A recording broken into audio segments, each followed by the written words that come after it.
I mean, you pretty much summed it up. Yeah, I've already done it once before, but this time is just so sweet, especially considering how hard last year was with the torn ACL and not being able to be here and just kind of being on the comeback train for the last year. It's just so special to be here. What did that recovery look like, and how intense was it to get you back so quickly? I mean, I just took my time. I was just really patient. I didn't rush anything. I listened to the surgeon's advice, and I was just really patient, and that patience paid off. I had to be patient in the race today, and it paid off, so really happy.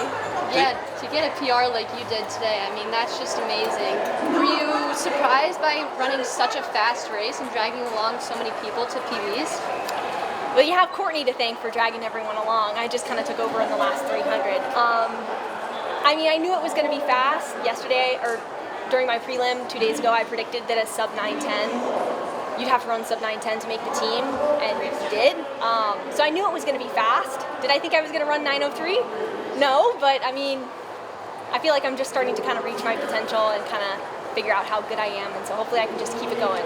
Were you surprised at how dominant you were over the last 300? I'm a pretty good closer, and so I knew that if I was in the mix in the last 300, it would be pretty tough to beat me.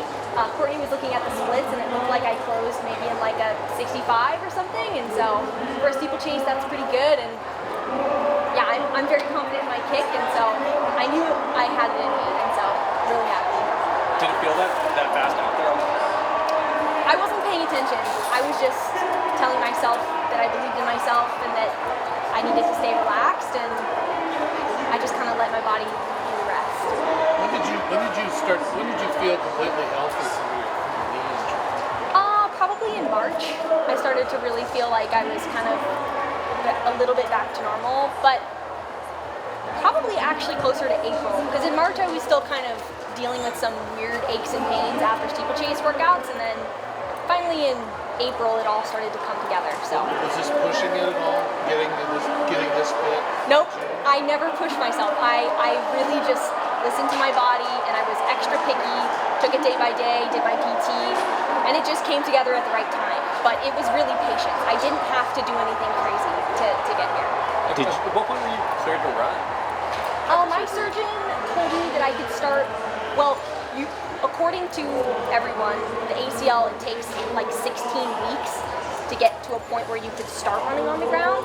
So I had to wait 4 months post-op. So I had surgery on May 23rd, and I had to wait 4 months basically until I could start running on the ground. So I didn't really start running on the ground until September. And it was a very, very slow, arduous process, but like I said, I never did anything crazy. I didn't push anything. I just listened to my body, and I didn't have any hiccups along the way, so really was that hard to do, knowing that the trials were 13 months after you had the surgery, to be patient? I didn't think I was going to be here, to be perfectly honest. I was like, well, it's a bummer I'm going to miss 2024, but at least I'll be healthy for 2025. And so I think that taking that pressure off and just really focusing on trying to be healthy and do everything right was how I got to this point. I wasn't rushing to get back into it. I was giving myself time, and like I said, it all just came together really well. So at what point did the trials feel like a reality, something that you would actually be able to do? Probably after I did my first race at the end of April. I went to some race in California. I forget which. I did a 1500 in California in the rain, and I was just like really nervous, and I didn't know how it was going to go. And then that 1500 went really well, and then a month later I decided to do my first steeplechase. And after the first steeplechase that I did at Sound Running, I was like, wow, I qualified for the Olympic trials. This is awesome. I'll get to participate. And then after pre, I was like, okay, I'm going to probably do more than participate at the trials. But before pre, you weren't really thinking you were going to be a competitor? No. I was just like, it'll be fun. Like, I'll see how good I can get. And then after pre, I was like, okay, wow. This will happen. Do you think, in some aspect, being so lighthearted about the whole, qualification period, and obviously now competing for the win, do you think that helped you? Oh, definitely. I think that this should just be fun, right? And for me, it always has just been fun. It's just been this fun thing that I get to do. I mean, I work a full-time job, and I do this as like my side hustle, right? And so it's always kind of been lighthearted. And the years that it wasn't lighthearted were the years that I didn't really run that well. And so for me, I've always just had to, just take it race by race, day by day, and just focus on having good days and not going crazy hard in anything and just trying to have fun. I think it's really interesting, like how many storylines in steeplechase have revolved around people getting injured, and then you come from someone who was injured back to the trials, and you get the win. What are your thoughts on that? Like, have you thought about that at all? I think it's a really cool story, and I hope that people also think it's a cool story. I mean, I thought it would be an interesting story, so I actually created like a YouTube channel about it. So I actually have some YouTube videos from right after I got my surgery, and YouTube videos that kind of documented the whole recovery process, because I thought it would be a cool story one way or another. And so if you want to check it out, if you want to know more about my story, you can check out my YouTube channel, I guess. I don't make a whole lot of videos now because I don't feel like I need to. My races are kind of speaking for themselves, but during those months where I was recovering, I wanted to say something. What's your channel? What's your full-time job? My channel is Valerie Constein on YouTube. Check it out. My full-time job, I work at a tech company called Stride. I'm wearing them on my feet, and I do quality assurance, and I work with the product team. So pretty cool. How did you get into 903 shape 1 year after the surgery? Just not doing anything too crazy, right? Like I do what my coaches tell me to do. So if they tell me to run 400s in 74s, I run them in 74s. I don't need to show off. I don't need to do anything crazy. Run like 70 miles a week. Just try to stay happy and healthy. What do you miles a week have you been running? Like 60. So just trying to feel good. I think looking at who's in the field, like Chrissy here, the reigning champion, she drops out, she's injured. There's no Emma, there's no Courtney. How is it that it took 907 to still make this team? Like, what's going on to USC to get to that level, even without some of these big players? I mean, Emma and Courtney Frericks paved the way. Without them, we wouldn't have such a high bar, right? And so everyone's aspiring, everyone's inspired by them. And so I think that without them, there's no way that we could have done what we did here today. But I think it would have been tough.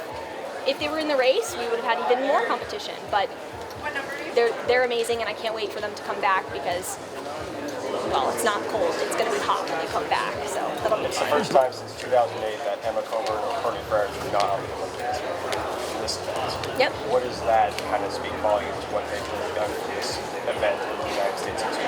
I mean, they're titans, right? They're the best ever. They both individually are regarded as the best American steeplechasers in their own regard. I mean, Courtney Frericks has the record, the American record, and Emma is the most highly decorated, U.S. runner, arguably ever. And so it's sad that they're not there, but we've all been inspired by them, and so in a sense they will be there. Like when I was on the Olympic team with both of them last time I got to go, and so I've learned so much from them in that experience, and all of us are going to be thinking about them while we're there. Since they've been on the podium and now you've run this 903, what confidence does it give you to potentially get a spot on the podium?